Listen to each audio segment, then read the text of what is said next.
La quinta trompeta son langostas demoníacas. Y estas últimas trompetas, la quinta, la sexta y la séptima, son 3 ayes. Por eso, cuando viene aquí, dice que el primer ay pasó, que aún vienen 2 ayes después de esto. Entonces, la sexta trompeta vienen los caballos demoníacos. Ahora, mire lo interesante y lo importante y lo más fácil cuando uno viene a hacer las cosas, es que nosotros podemos ver cómo en la literatura se hacen las cosas de manera más fácil. Están los primeros 6 sellos, entonces viene un interludio antes que venga el séptimo sello, y cuando viene el séptimo sello, entonces lo que se desata son las 7 trompetas. Ahora igual, ahora vienen 7 toques de trompetas, y luego que se tocan las primeras 6 trompetas, antes de venir la séptima, viene un interludio, que es en el capítulo 10, encontramos el ángel con el librito, y el ángel tiene un librito que no es el libro de los 7 sellos. El libro de los 7 sellos es un libro que contiene los acontecimientos finales que fueron desatados con los sellos, y luego que son quitados los sellos, vemos la trompeta, vemos parte de los acontecimientos finales, pero antes que termine la séptima trompeta y veamos si es el fin o no, entonces tenemos un interludio. Ahí vemos la estructura gramatical. Esa estructura que fue hecha de la misma manera. 7 sellos, 7 trompetas, y más adelante vamos a ver que hay 7 copas de ira. Entonces al sexto sello viene un interludio antes del séptimo sello. Ahora a la sexta trompeta viene un interludio antes de la séptima trompeta. Ahora viene este libro, que no es el mismo libro, es un librito pequeño, se llama librito, manera de distinguirlo, pero es un libro poderoso, porque cuando leemos y estudiamos, que ya vimos, ese librito es la palabra de Dios, con un énfasis en la profecía de los juicios venideros. Y como el ángel está parado con un pie en la tierra y sobre el mar, el mensaje del librito es para todo el mundo. Luego que viene esto y que Juan es encomendado a continuar su profecía, vienen truenos, porque los truenos anteceden el juicio y la ira de Dios. Ahí termina el capítulo 10, pero no termina el interludio, sino que viene la segunda parte del interludio. Así tal y cual el primer interludio con los 6 sellos antes del séptimo, vimos 2 multitudes, los 144,000, y luego la multitud incontable. Aquí vemos entonces primero el ángel con el librito, y la segunda parte que vemos es en el capítulo 11, que vemos los 2 testigos.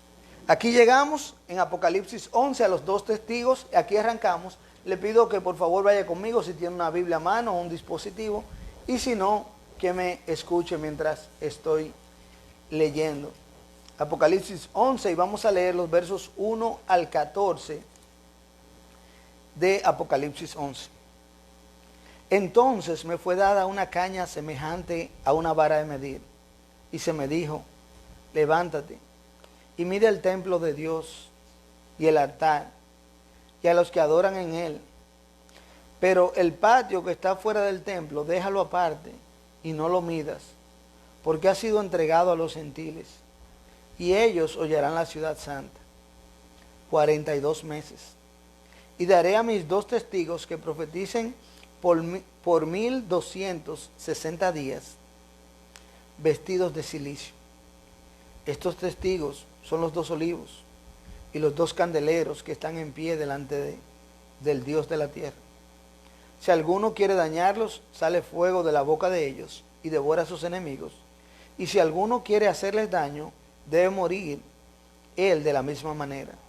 Estos tienen poder para cerrar el cielo, a fin de que no llueva en los días de su profecía. Y tienen poder sobre las aguas para convertirlas en sangre, y para herir la tierra con toda plaga, cuantas veces quieran, cuando hayan acabado su testimonio. La bestia que sube del abismo hará guerra contra ellos y los vencerá y los matará. Y sus cadáveres estarán en la plaza de la grande ciudad que en sentido espiritual se llama Sodoma y Egipto, donde también nuestro Señor Jesucristo fue crucificado. Y los de los pueblos, tribus, lenguas y naciones verán sus cadáveres por 3 días y medio y no permitirán que sean sepultados. Y los moradores de la tierra se regocijarán sobre ellos y se alegrarán y se enviarán regalos unos a otros, porque estos 2 profetas habían atormentado a los moradores de la tierra. Pero después de 3 días y medio, entró en ellos el espíritu de vida enviado por Dios y se levantaron sobre sus pies. Y cayó gran temor sobre los que lo vieron y oyeron una gran voz del cielo que les decía: subid acá. Y subieron al cielo una nube y sus enemigos los vieron. Y en aquella hora hubo un gran terremoto y la 10ª parte de la ciudad se derrumbó. Y por el terremoto murieron en número de 7,000 hombres, y los demás se aterrorizaron y dieron gloria al Dios del cielo. El segundo ay pasó. He aquí, el tercer ay viene pronto.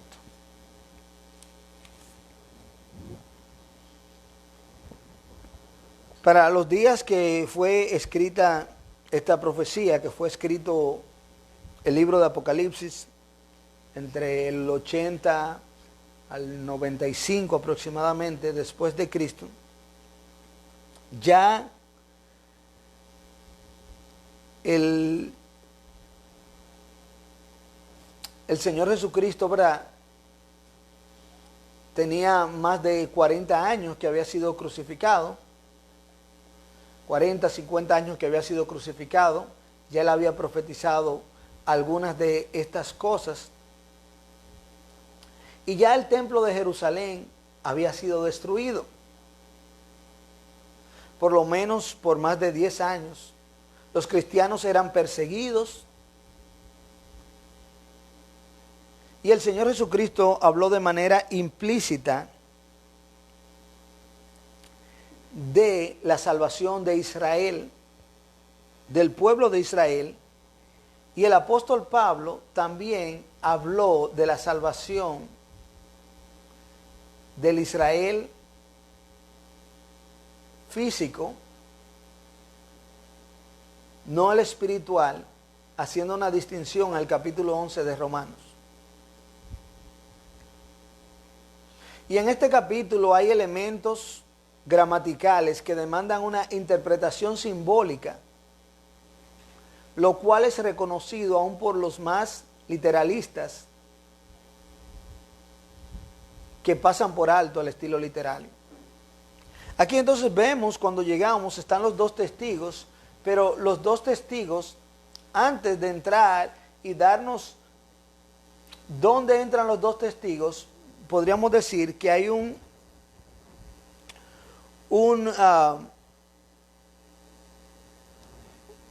como un background, se escribe como un contexto, dónde van a llegar estos testigos.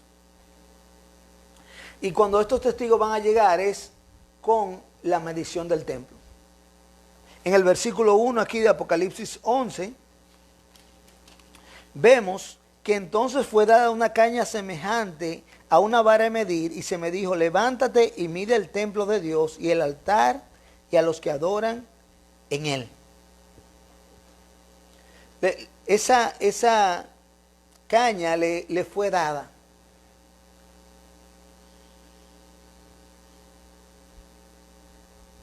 Una vara para medir, una cinta de medir, por decirlo así, para medir el templo.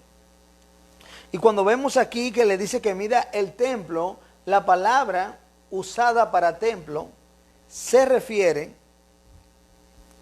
a la edificación del templo en distinción del patio del templo. Cuando hablaba del templo, podría referirse al templo en sí, pero el templo tiene una parte de afuera que es parte del templo.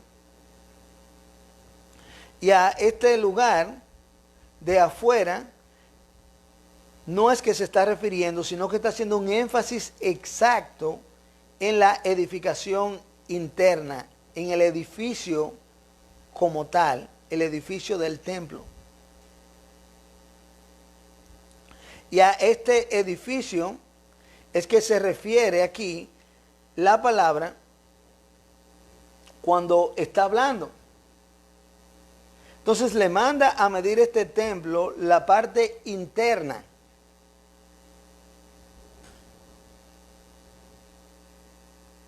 Cuando manda a medir el templo, el énfasis no está en las dimensiones del templo, sino que la medición del templo es una metáfora y no tiene nada que ver con determinar sus dimensiones. Bíblicamente hablando, medir una ciudad, medir el templo, se usa para separar, ya sea para preservar o para destruir. En el libro de Zacarías, el capítulo 2, los versos 1 al 5, y en el libro de Ezequiel, los capítulos 40 al 43, vemos la medición de la ciudad para preservación. Pero en contraste, en el segundo libro de Reyes, capítulo 21, verso 13, Isaías 34, 11 y Lamentaciones 2, 8, vemos la medición para destrucción. O sea que cuando se mide el templo, cuando se mide la ciudad, es para que sea guardada, para ser preservada, o para separarla para ser destruida. Pero en este pasaje la medición del templo con los que adoran en él, que están dentro, es un símbolo de preservación y protección. La medición del templo es un símbolo de preservación y protección. Mire, note qué interesante que como estamos viéndolo esto gramaticalmente en esta segunda visión, Juan está viendo todo, está contando, él es un espectador. Pero aquí vemos que él pasa de ser un espectador a ser actor, aunque solo por un momento, porque se le dijo que tomara una vara de medir, levántate y mide el templo de Dios y el altar y a los que adoran en él. Aún los que estaban dentro fueron mandados a ser medidos. Y ahí vemos la idea, o sea, el templo está bien las dimensiones, pero ¿para qué va a medir las personas que están dentro? La idea es que todos iban a ser guardados y protegidos. Aquí cuando está hablando del templo, no representa principalmente el lugar que Dios habita. Cuando hablamos del templo de Dios, hablamos de un lugar donde Dios habita, sino que representa el templo judío en Jerusalén. El templo aquí representa el templo judío y no el lugar que Dios habita como tal. Vemos en la palabra, entonces, en el verso 2, dice claramente, pero el patio que está fuera del templo, déjalo aparte. Dios le mandó a medir la parte de adentro, pero el patio, la parte de afuera, déjalo aparte y no lo midas, porque ha sido entregado a los gentiles y ellos hollarán la ciudad santa 42 meses.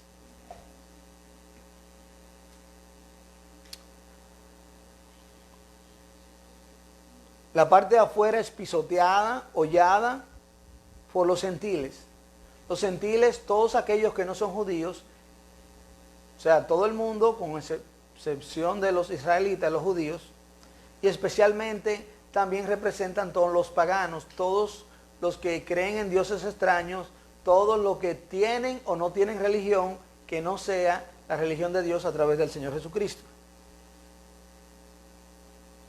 El Señor Jesucristo habló de Jerusalén que sería hollada por los gentiles, tal cual lo dijo en Lucas 21, 24, siendo Jerusalén representante de todos los judíos. Y aquí vemos que el patio de afuera del templo es hollado por los gentiles. Pero también vemos que los adoradores de Dios, los verdaderos adoradores que están dentro del templo, son enviados a ser medidos como signo de preservación. Por lo tanto, los adoradores reales de Dios, los judíos internos, no los externos, sino el que internamente ha nacido nuevo y tiene una relación con el Señor Jesucristo,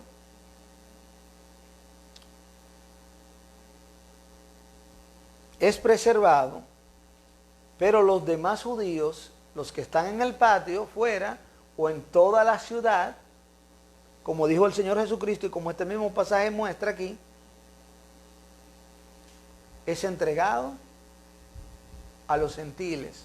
Son completamente profanados, pero ya ellos han sido profanados, sino que más bien son castigados. Los adoradores dentro del templo son preservados por Dios.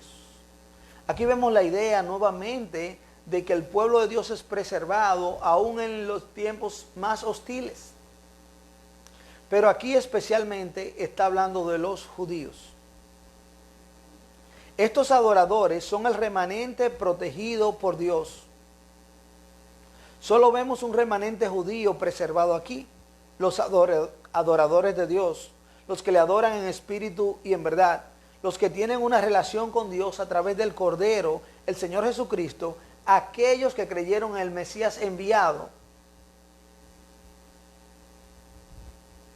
aún siendo minoría de la gran mayoría de judíos que rechazó a su Mesías. Estos no son judíos por nacimiento físico o por genética.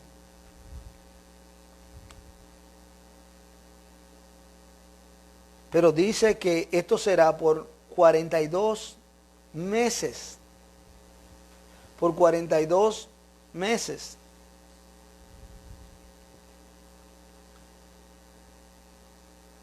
$42 meses.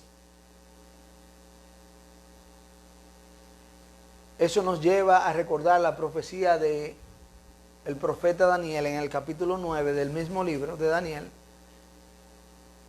Y esos 42 meses no es más que 3 años y medio. Ese número es muy interesante, muy importante. Se repite mucho y vamos a ver qué tantas cosas aparecen durante ese tiempo.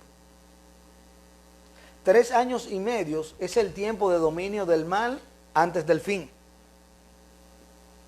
También en el libro de Daniel, el capítulo 7, versos 25 y capítulo 12, verso 7, nos habla de tiempo, tiempos y medio tiempo, que puede ser traducido de manera más específica como un tiempo, 2 tiempos y medio tiempo, o sea, un tiempo más 2 tiempos y medio tiempo, un tiempo más 2 tiempos y medio tiempo, 3 tiempos y medio, un equivalente, por decir así de manera simbólica, refiriéndose a los mismos 3 años y medio.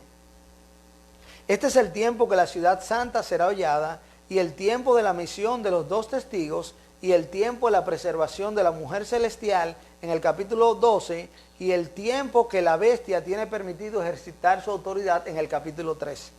O sea, este tiempo aquí en el capítulo 11 vuelve y se usa en el capítulo 12 y vuelve y se usa en el capítulo 13, y surgen muchas cosas al mismo tiempo.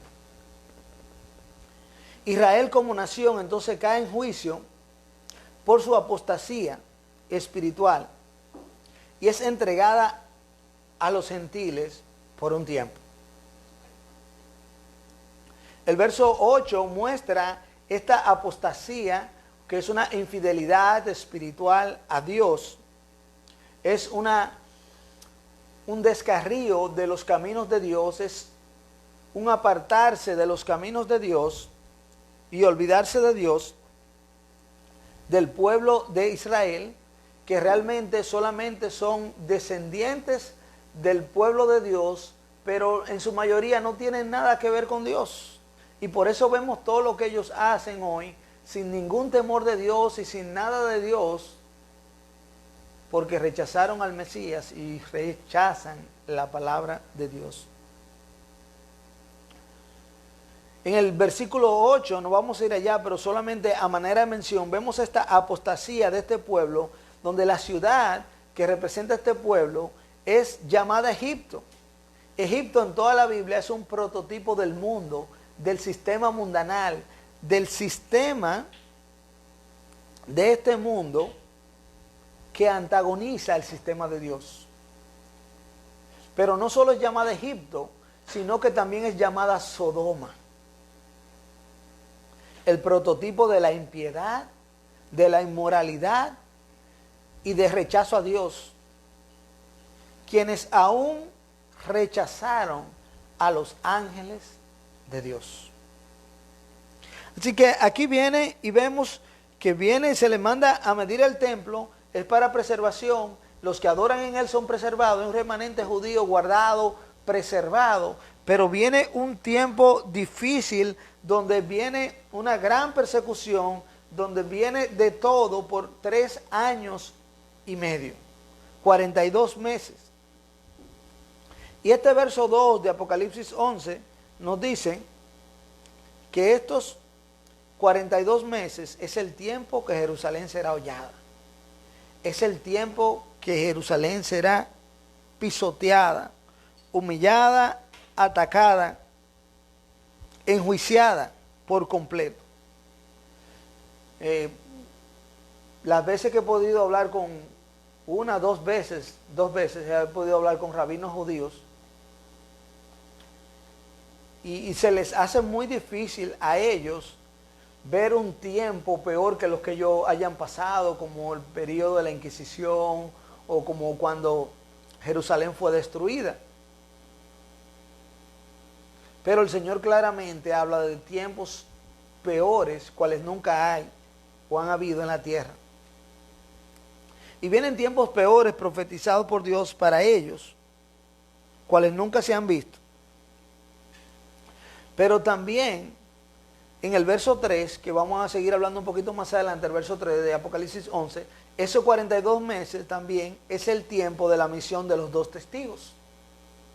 Vamos a hablar más adelante de esos 2 testigos.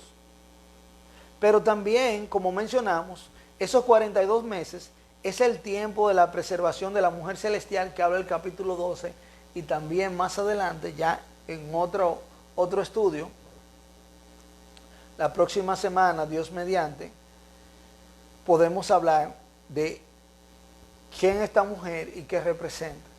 Pero también esto acontece durante 42 meses. Pero vemos aquí, en este pasaje, en el capítulo 11, que nos introduce un poco a la bestia, pero especialmente en el capítulo 13, donde estaremos viendo luego de esto, que 42 meses es el tiempo que la bestia tiene permitido ejercitar su autoridad al máximo.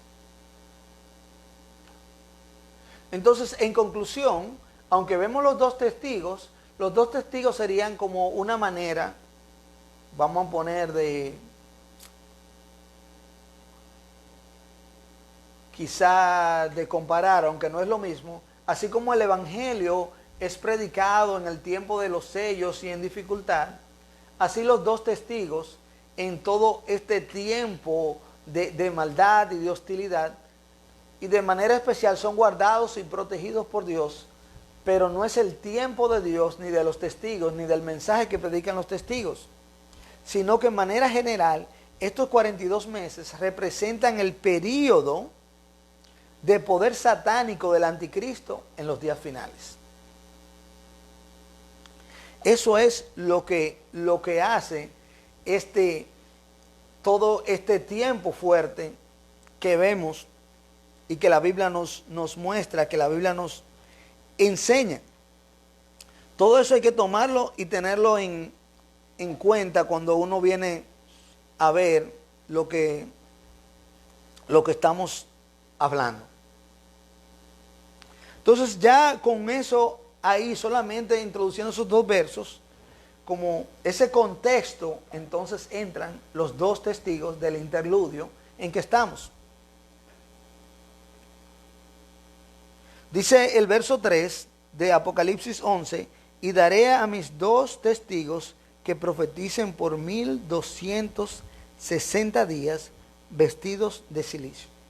Notan ahí los 42 meses son cambiados a 1260 días.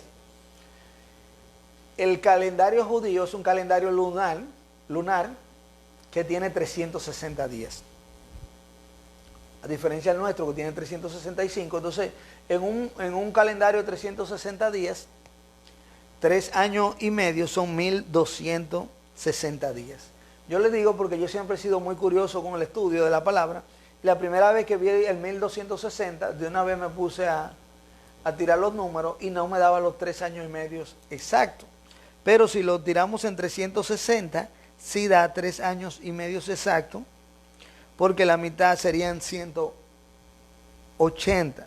la mitad de un año 180 y 360 por 3, entonces daría la cantidad, 1260.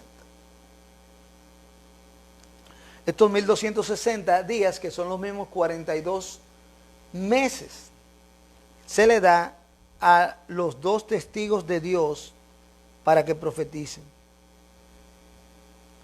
Los dos testigos muestran aquí que aunque la ciudad será hollada, será castigada, la ciudad de Jerusalén, los judíos, por 42 meses, no será abandonada por completo por Dios. Dios, como un Dios misericordioso, como un Dios de promesa, como el Dios de Abraham, Dios de Isaac, Dios de Jacob, Dios de los padres de esta nación, aun cuando ellos se han olvidado de Dios, Dios lo va a castigar por su rebeldía, pero ahí en su castigo, Dios va a tener misericordia de ellos y les envía dos testigos para que les prediquen la palabra, para que les profeticen. Por estos 42 meses, estos 1260 días, estos 3 años y medio. El lenguaje literario de estos primeros versos nos muestra mucho simbolismo, como la medición del templo, la parte del patio,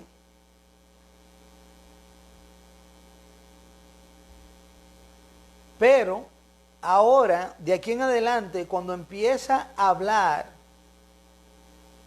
de los dos testigos,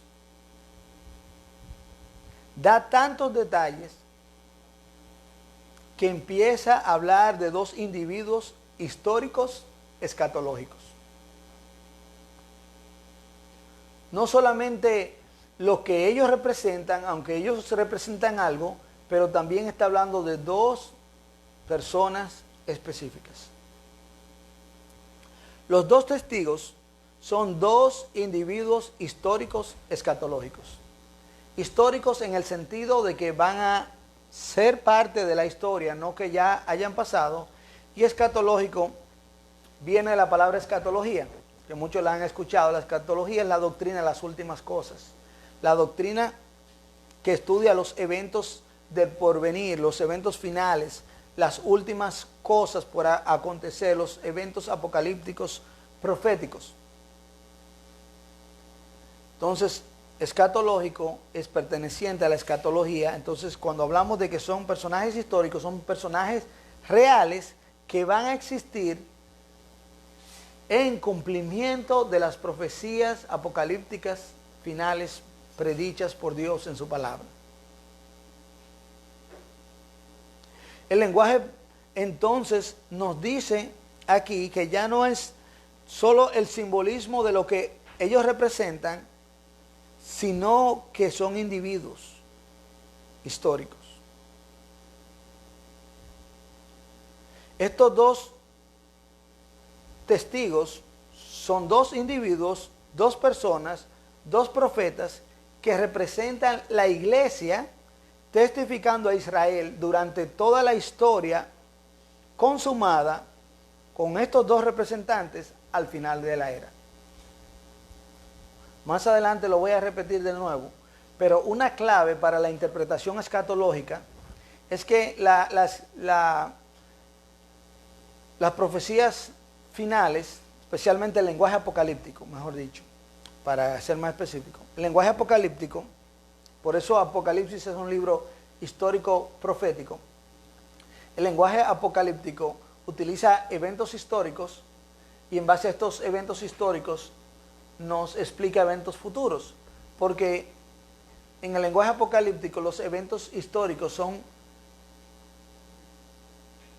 figuras de los eventos proféticos. Entonces, estos dos testigos van a acontecer en el futuro, serán personajes históricos que están cumpliendo su papel escatológico, pero al mismo tiempo representan desde ahora el testimonio del evangelio de la iglesia hoy día hacia Israel. que ha sido rechazado por la mayoría, pero hay un grupo que ha creído, y ese es el grupo que está adorando dentro del templo y que son medidos en señal de protección y preservación. Así que los dos testigos representan la iglesia de Cristo, testificando a Israel en toda la historia consumada con ellos dos al final de la era. Viene entonces hace una presombra de lo que ha de venir ahora en el presente, una sombra de lo que ha de venir ahora en el presente, y en el futuro llegan ellos. Y llegan vestidos de silicio. El silicio mostrando cuando, ¿verdad?, están tristes, cuando están en luto por destrucción, por juicio venidero, por el dolor que está pasando, especialmente cuando a alguien le duele. Y así el creyente sufre por aquel que ama, aquel que quiere y aún aquel que no conoce, que no cree, que no oye el mensaje del evangelio que le predican.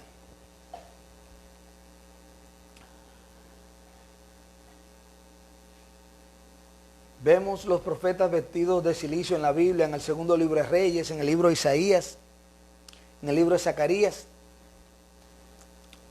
Dice el verso 4 aquí de Apocalipsis 11, que estos dos testigos son los dos olivos. Y estos dos olivos hacen una alusión a la profecía también del libro de Zacarías, capítulo 4, verso 1 a 3. En Zacarías menciona cuáles son los dos testigos de Dios, que son el profeta Josué en el capítulo 3, verso 1, y el gobernador Zorobabel en el capítulo 4, versos 6 al 7. Pero aquí vemos que estos dos testigos son creyentes neotestamentarios, o sea, creyentes luego el Nuevo Testamento, luego de la muerte del Señor Jesucristo. Por lo tanto, creemos que representan la iglesia no solo por el mensaje, sino por ser creyentes neotestamentarios, porque el versículo 8 debe decir, la mejor manera de decir es donde su Señor Jesucristo fue crucificado. Al mostrar esta idea de que su Señor Jesucristo fue crucificado en esta ciudad, refiriéndose a ellos, refiriéndose a los testigos, vemos la idea de que son personas que han creído en el Señor Jesucristo.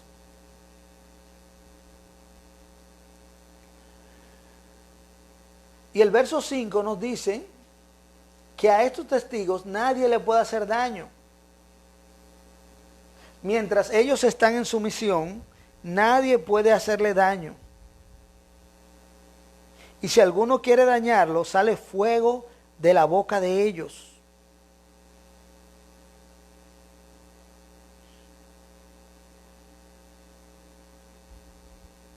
Y devora a sus enemigos. Y si alguno quiere hacerles daño, debe morir él de la misma manera. Nadie puede hacer daño a estos dos testigos de Dios mientras ellos están en su misión. Cualquier intento de hacerles daños termina en autodestrucción. Y lo que vemos con ellos es una aplicación que eso se ve en toda la Biblia. Dios siempre protege a los suyos hasta que se cumpla el tiempo de su misión. Dios siempre protege a los suyos hasta que se cumpla el tiempo de su misión. El verso 6 aquí de Apocalipsis 11 parece mostrar la identidad de los dos testigos. Porque dice que tienen poder para cerrar el cielo para que no llueva y que tienen poder para convertir el agua en sangre. Cuando leemos la historia bíblica, quienes hicieron esto con el poder de Dios fueron Elías y Moisés. Además de que Elías y Moisés hicieron esto, Elías oró y no llovió. Moisés también tocó y el agua se convirtió en sangre. Pero además de esto, cuando el Señor Jesucristo se transfiguró en el monte, aparecieron junto al Señor transfigurado en su gloria Elías y Moisés. En Marcos 8:4. Pero por varias razones teológicas y bíblicas, que no es necesario explicar y abundar ahora, no necesariamente son Elías y Moisés, sino que son profetas que representan sus ministerios proféticos, profetas que representan los ministerios proféticos de Elías y Moisés, pero no necesariamente tienen que ser Elías y Moisés.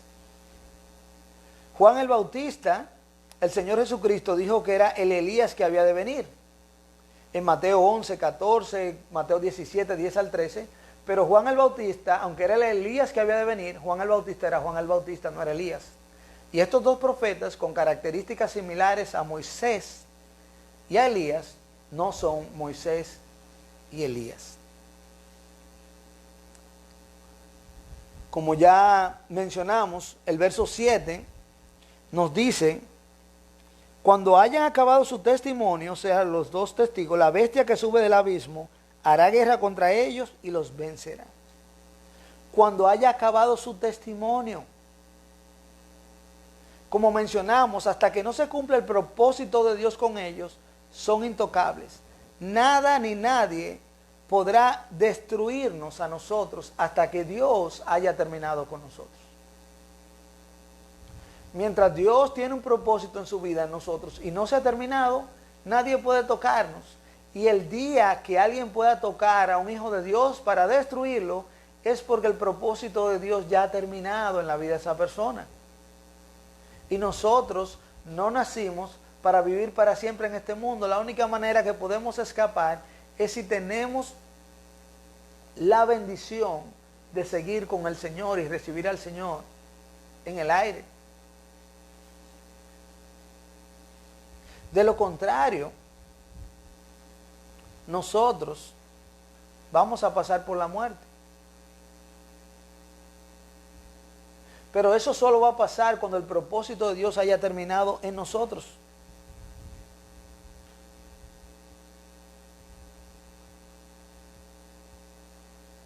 Así igual ahora, este virus no va a terminar con nosotros, al menos que ya Dios haya terminado con nosotros. Pero si Dios terminó con nosotros, no podemos hacer más nada. Tenemos que dejar que Dios termine con nosotros. Eso no quita nuestras responsabilidades, nuestros deberes, lo que tenemos que hacer. Estos dos testigos estaban completamente seguros hasta que terminó su tiempo. Y nosotros, si estamos en Cristo, estamos completamente seguros, aún físicamente, hasta que termine nuestro tiempo. Y cuando termine nuestro tiempo, solo terminó nuestro tiempo aquí, nuestro propósito aquí. Sin embargo, nuestras almas están aseguradas, están preservadas en Dios, en Cristo. Cuando termina su tiempo, entonces aquí el verso 7 nos dice que la bestia los matará. Y esta es la primera mención de la bestia en Apocalipsis.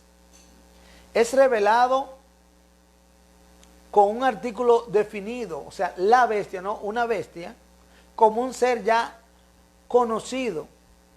¿Y por qué? Porque era común a los lectores creyentes, y debe serlo, pues ya ha sido revelado en el libro de Daniel, capítulo 7. Y volvemos al mismo principio apocalíptico de interpretación. Esta bestia mencionada con estos cuernos tiene un cumplimiento inicial en eventos históricos, pero su cumplimiento final en el anticristo escatológico, como podemos ver la destrucción del templo por Tito, o el imperio de Roma con Antíoco Epífanes. Un principio para interpretar entonces la literatura apocalíptica, que es distinta a la literatura profética, es que los eventos escatológicos son prefigurados en los eventos históricos. Los eventos escatológicos son prefigurados en los eventos históricos. Cuando vemos eso ahí, en la historia se muestra eso, pero tiene un cumplimiento final completo. Eso lo vemos en los dos testigos que aparecen en los ministerios literales de Moisés y Elías, y lo vemos en la predicación de la iglesia, pero su cumplimiento final serán los dos testigos históricos escatológicos. Pero también lo vemos en el anticristo, que se ve en los imperios que han hecho guerra contra el pueblo de Dios, o la bestia o el anticristo escatológica, entonces se cumple. Aquí la bestia o el anticristo es una de las figuras centrales del libro Apocalipsis. La bestia o el anticristo es una de las figuras centrales del libro de Apocalipsis.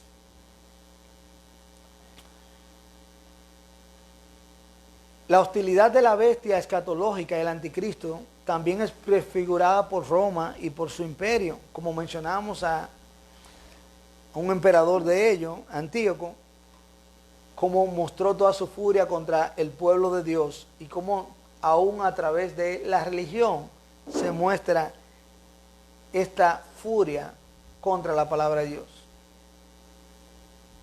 La bestia representa todo poder que oprime y persigue el pueblo de Dios. La bestia primordialmente representa la figura escatológica del fin. Aquí nos dice que esa bestia en el verso 7 sube del abismo. Del abismo sube la bestia.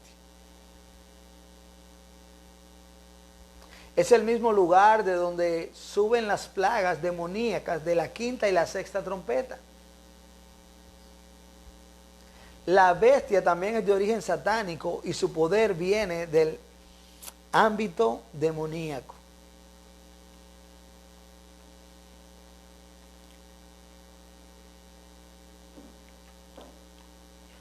Cuando le quitan la vida a estos testigos,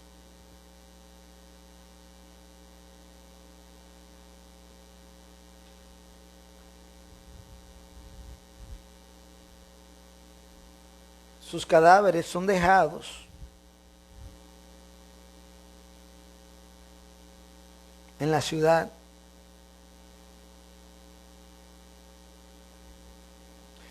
En la plaza de la gran ciudad. Y la mención de esta ciudad es literal por el lenguaje que dice que el Señor fue crucificado allí. El capítulo 13 nos dice que el centro del poder de la bestia es la Roma histórica y escatológica. Parece que su poder es tan grande entonces que se extiende hasta Jerusalén.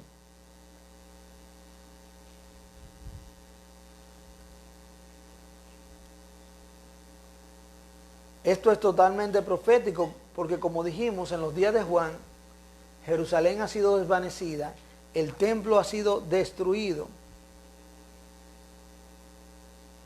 Y lo que él está viendo de manera profética es que Jerusalén sería reconstruida y habitada por los judíos.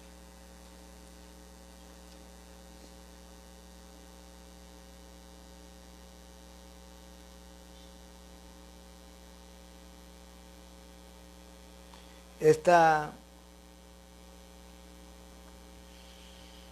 ciudad, como mencionamos, los judíos, el pueblo de Dios se le llama Egipto y Sodoma. Espiritualmente completamente apartada de Dios.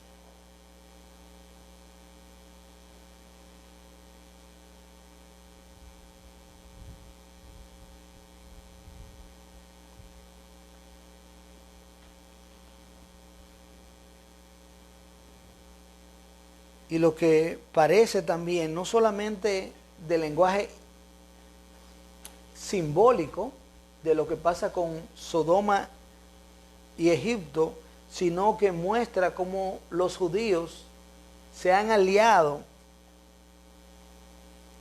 o de una u otra manera se han involucrado, se han emparentado con las naciones alrededor de ellos.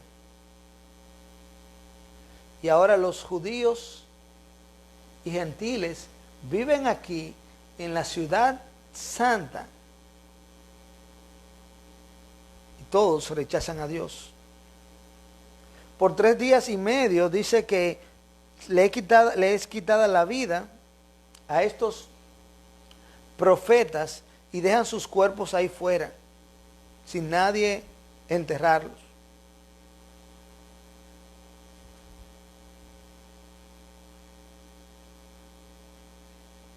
Ahora mire qué interesante, ¿vieron todo lo que hablamos los 42 meses?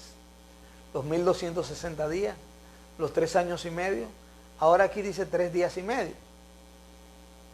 Ahora, si vemos los 42 meses literales, entonces los 3 días y medio son simbólicos de 3 años y medio.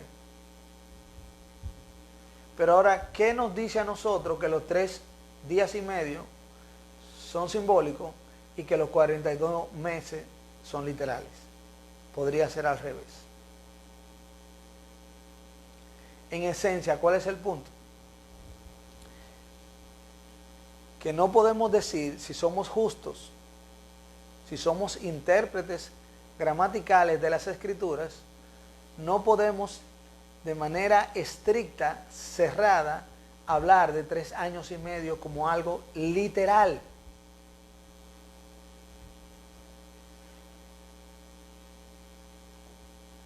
Porque si bien eso es lo que apunta, y estos 3 y medio entonces serían simbólicos los primeros, pero no hay algo que nos dice que el primero sí es literal y el segundo es simbólico, cuando podría ser al revés, o cuando ambos pueden ser simbólicos. Lo más especial es el tiempo que Dios habla y que es el mismo tiempo. Así que en el verso 10 habla de aquellos moradores de la tierra que se regocijan sobre ellos y se alegrarán. Y este término es frecuente, una frase idiomática en el libro de Apocalipsis, para referirse a todo el mundo pagano, todo el que no sirve a Dios. Mientras que los judíos han sido quienes fueron los, por decir así, o son la audiencia a quienes los 2 testigos son enviados, su mensaje lleva una reprensión a todo el mundo pagano y una denuncia de su maldad. Entonces, cuando ellos están aquí, Dios entonces hace un milagro, verso 11, pero después de 3 días y medio entró en ellos el espíritu de vida enviado por Dios y se levantaron sobre sus pies y cayó gran temor sobre todos los que lo vieron. Verso 12, y oyeron una gran voz del cielo que les decía, subid acá. Todos los que lo vieron tuvieron temor y subieron al cielo en una nube y sus enemigos lo vieron. En aquella hora hubo un gran terremoto y la 10ª parte de la ciudad se derrumbó y por el terremoto murieron en número de 7,000 hombres y los demás se aterrorizaron y dieron gloria al Dios del cielo.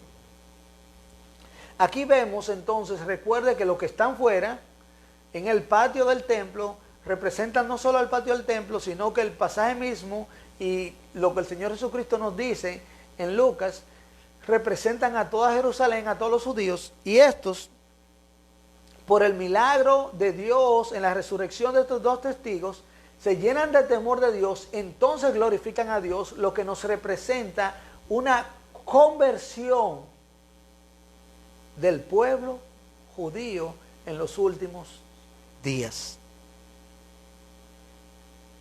Estos 3 días y medio no tienen nada que ver con la resurrección del Señor Jesucristo, sino el tiempo cuando sus cuerpos son dejados en las calles.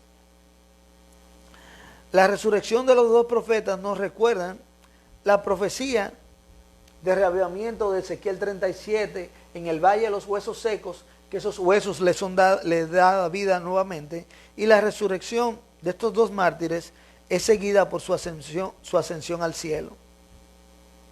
Palabras parecidas cuando Juan fue tomado por el Señor al cielo en el capítulo 4, verso 1, pero Juan fue llevado en espíritu, en un éxtasis, en una visión, mientras que estos dos fueron trasladados, transfigurados, para un cuerpo celestial a vista de todo el mundo. Como un signo a todos los que lo estaban viendo de que ellos realmente son profetas de Dios.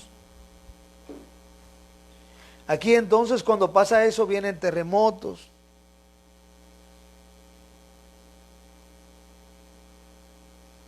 y es uno de esos eventos que vienen antes del final. Se derrumbó la 10ª parte de la ciudad y murieron 7,000 hombres. Pero los demás se aterrorizaron y dieron gloria al Dios del cielo. El resultado del milagro de la resurrección y ascensión de estos dos mártires, seguido por el terremoto, es la conversión del resto de la ciudad. Esta es la manera de Dios describirnos en lenguaje apocalíptico la conversión final de los judíos como un todo, tal y como está descrita en Romanos 11, de que luego del tiempo de los gentiles, todo Israel será salvo. Y dice, y por el terremoto murieron 7,000 hombres, los demás se aterrorizaron y dieron gloria al Dios del cielo.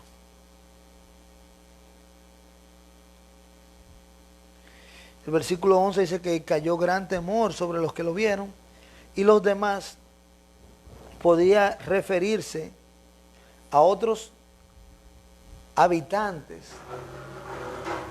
de la ciudad de Jerusalén que no necesariamente son judíos.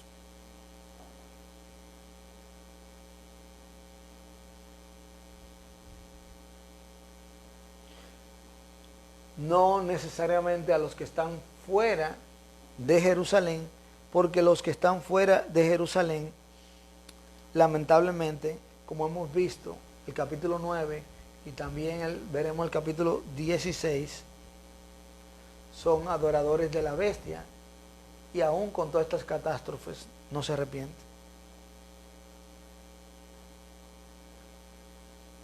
Cuando ellos, en reconocimiento de este milagro, dan gloria a Dios, es un símbolo de arrepentimiento más que de remordimiento. Y esta frase, como es usada en otros pasajes de la Biblia, siempre muestra arrepentimiento, como el libro de Josué 7:19, Isaías 42:12, Jeremías 13:16, Primero de Pedro 2:12, Apocalipsis 14:7, 15:4, 16:9, 19:7 y 21:24. Cuando se usa esa frase, en esa idea es señal de arrepentimiento. Se arrepintieron por los hechos poderosos de Dios en el final. Y los judíos se arrepienten y le dan gloria a Dios.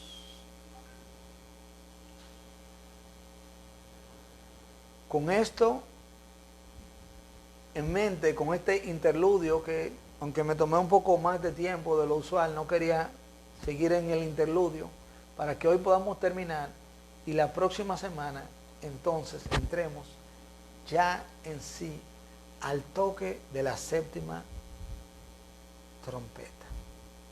Y continuemos con su estudio, la palabra para estos tiempos, todos los jueves a partir de las 8 de la noche, por aquí, por este medio,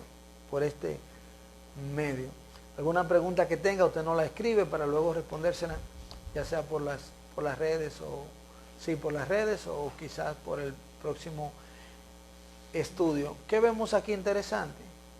Que Dios se acuerda de sus promesas a Israel y al final todo Israel será salvo. Dios cumple su palabra. Pero también vemos cómo Dios preserva a aquellos judíos que han creído en Él, que una vez creen en Él ya no son judíos ni gentiles, sino que son parte del reino de Dios, de la iglesia de Dios. El Señor les continúa bendiciendo.